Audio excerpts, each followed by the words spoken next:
अस्सलाम वालेकुम स्टूडेंट्स, कैसे हैं आप सब। आज का लेक्चर स्टार्ट करते हैं। चैप्टर नंबर 6 हमने स्टार्ट करना है वेक्टर स्पेसिस। ठीक है, वेक्टर स्पेसिस की सबसे पहले डेफिनेशन करते हैं। डेफिनेशन करने के लिए हमारे पास दो चीज़ों का हमें पता होना चाहिए, एक फील्ड है और एक आपके पास ग्रुप है। सबसे पहले ग्रुप और फील्ड को देखते हैं कि ग्रुप और फील्ड क्या है। ठीक है, ग्रुप की डेफिनेशन करते हैं। ग्रुप आपके पास क्या है, आ पेयर जी इंटू स्टेरिक। आपके पास कोई भी पेयर है जी इंटू, इसको स्टेरिक पढ़ते हैं, G into asterisk pair G is a non empty set. आपके पास जी के यहाँ पे कोई भी नॉन एम्प्टी सेट होगा। नॉन एम्प्टी सेट मतलब कोई भी सेट हो सकता है। सेट्स आपने पढ़े, even numbers, odd number, natural number, integers, whole numbers, ये सारे सेट्स हैं। और वो कह रहे हैं जी कोई भी आपके पास नॉन एम्प्टी सेट हो सकता है। And asterisk is a binary operation on G. Binary operation मतलब ये कि आपके पास जो सेट के एलिमेंट्स हैं उन एलिमेंट्स में हम बाइनरी ऑपरेशन अप्लाई करते हैं। अंडर एडिशन या अंडर मल्टीप्लिकेशन ऑपरेशन आता है तो उसको बाइनरी ऑपरेशन कह दिया। Is a binary operation on G is called a group if the following conditions called axiom of a group are satisfied. अगर आपके पास ये following conditions under binary operation satisfy होती है ग्रुप की, तो ये जो गिवन सेट है आपके पास वो ग्रुप होगा। ठीक, सबसे पहले आपके पास होती है क्लियर प्रॉपर्टी। क्लियर प्रॉपर्टी हमारे पास क्या है, G into G asterisk into B belongs to G. मतलब ये कि आपने ग्रुप के दो एलिमेंट्स लेने हैं, उनके दरमियान बाइनरी ऑपरेशन अप्लाई करना है, तो उसका जो भी रिजल्ट होगा वो उसी ग्रुप से बिलोंग करना चाहिए, तो वो आपके पास क्लियर होता है। फॉर एग्जांपल, अगर आपके पास ए इंटू बी, अगर हम दो एलिमेंट्स को मल्टीप्लाई करें, उसका जो भी आंसर है वो ग्रुप से बिलोंग करना चाहिए। ठीक है, और अगर यहाँ ए प्लस बी करें तो उसका जो भी आंसर आना चाहिए वो ग्रुप से बिलोंग करना चाहिए। लेट फॉर एग्जांपल लेट करते हैं जी आपके पास कोई भी नंबर सेट है 1 2 3 सो ऑन। ठीक है, अब इसके एलिमेंट लें, A is equal to 2 and B is equal to 5। इनको मल्टीप्लाई करें under A into B is equal to 5 into 2, 2 into 5 क्या आएगा 10। 10 किससे बिलोंग करता है, इस ग्रुप जी से बिलोंग करता है।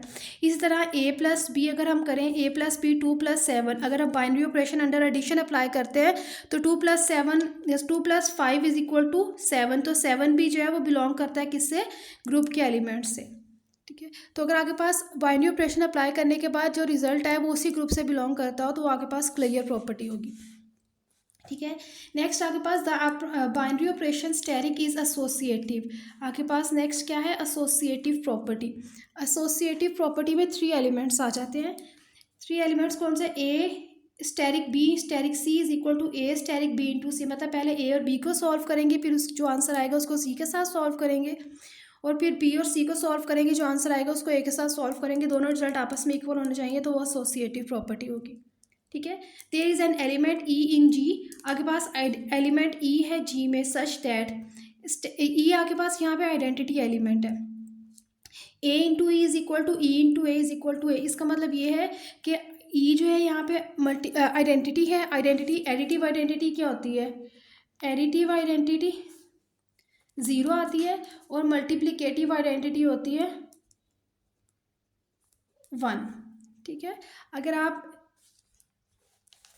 यहाँ पे सॉल्व करते हो, for example A plus zero is equal to A. अगर हम ए के अंदर कोई भी number zero additive identity add करते हैं तो आंसर वही नंबर आता है, या ज़ीरो प्लस ए कर दे या ए प्लस ज़ीरो कर दे तो आगे पास आंसर वही आएगा। ठीक है, और मल्टीप्लिकेटिव आइडेंटिटी क्या है कि अगर ए को 1 के साथ मल्टीप्लाई करें तो आंसर भी आगे पास वही नंबर आना चाहिए। तो ई आपके पास यहाँ पे आइडेंटिटी को रिप्रेजेंट कर रहा है।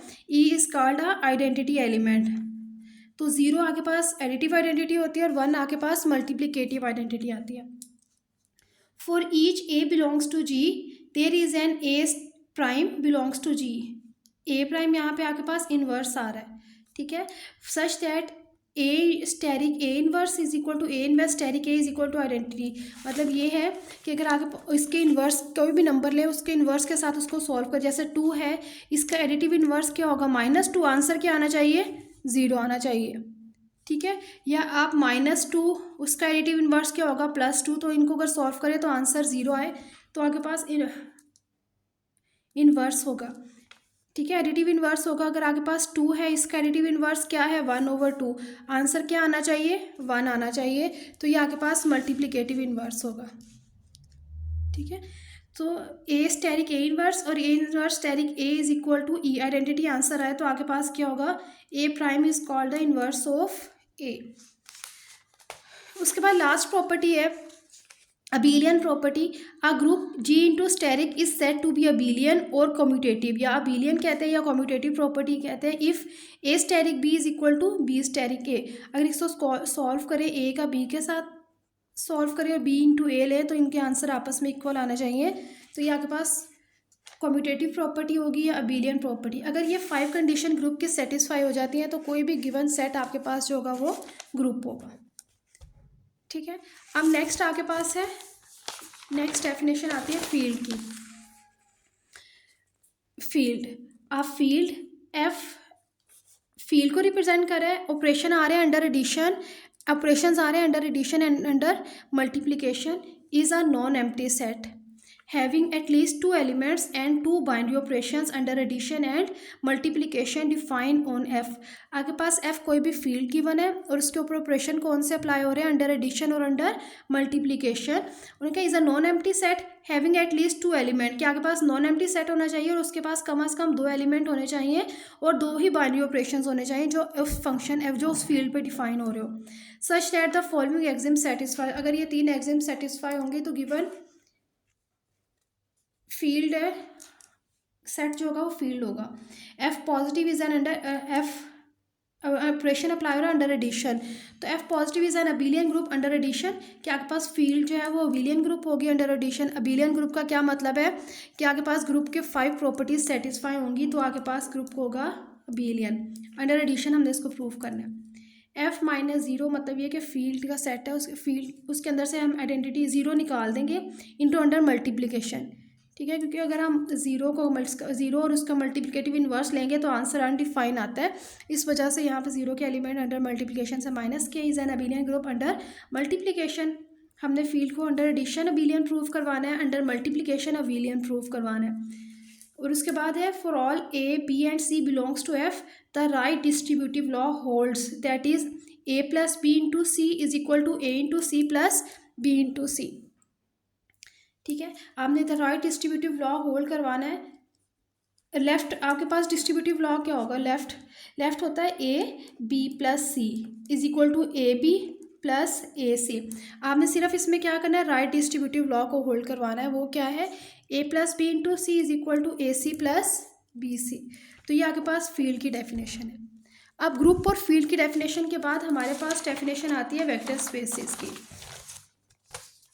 वेक्टर स्पेस, ठीक है, लेट करते हैं start definition. Let F be a field, F आपके पास कोई भी फील्ड है, फील्ड की डेफिनेशन अभी पढ़ी है।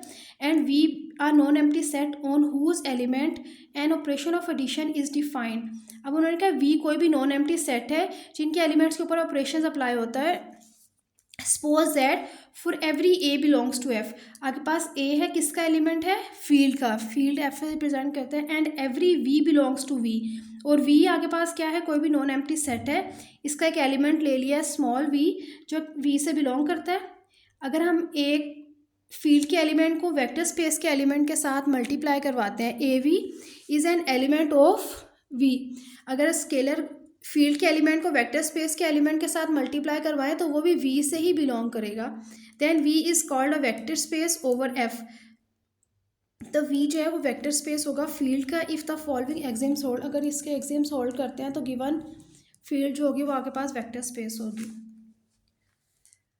We is an abelian group under addition, आगे पास जो भी वेक्टर स्पेस गिवन है उसको आप प्रूव करेंगे कि वो अबेलियन ग्रुप है अंडर एडिशन। फर्स्ट प्रॉपर्टी है वेक्टर स्पेस की।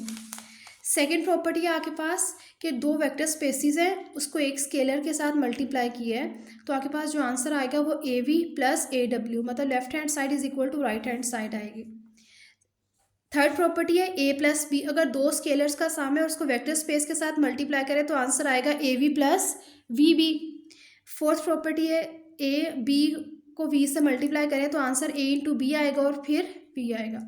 फिफ्थ प्रॉपर्टी है वन को अगर वेक्टर स्पेस वी के साथ मल्टीप्लाई करें तो आंसर किसके इक्वल आएगा, वी के। One being the multiplicative identity of F, one जो है वो मल्टीप्लिकेटिव आइडेंटिटी होगा फील्ड एफ का। फॉर ऑल ए बी किससे बिलोंग करते हैं, ए और बी जो है यहाँ पे स्केलर यूज हुए हैं वो फील्ड के एलिमेंट है, और वी और डब्ल्यू जो वेक्टर स्पेस यूज हुए हैं वो वी वेक्टर स्पेस के एलिमेंट है। The elements of F R called scalars, जो फील्ड के एलिमेंट है उनको हम स्केलर्स कहते हैं, और जो एलिमेंट ऑफ वी के एलिमेंट है वो आपके पास क्या होंगे, वेक्टर्स होंगे। ठीक है, ये वेक्टर स्पेस की डेफिनेशन थी। नेक्स्ट एक्सरसाइज का क्वेश्चन स्टार्ट करते हैं।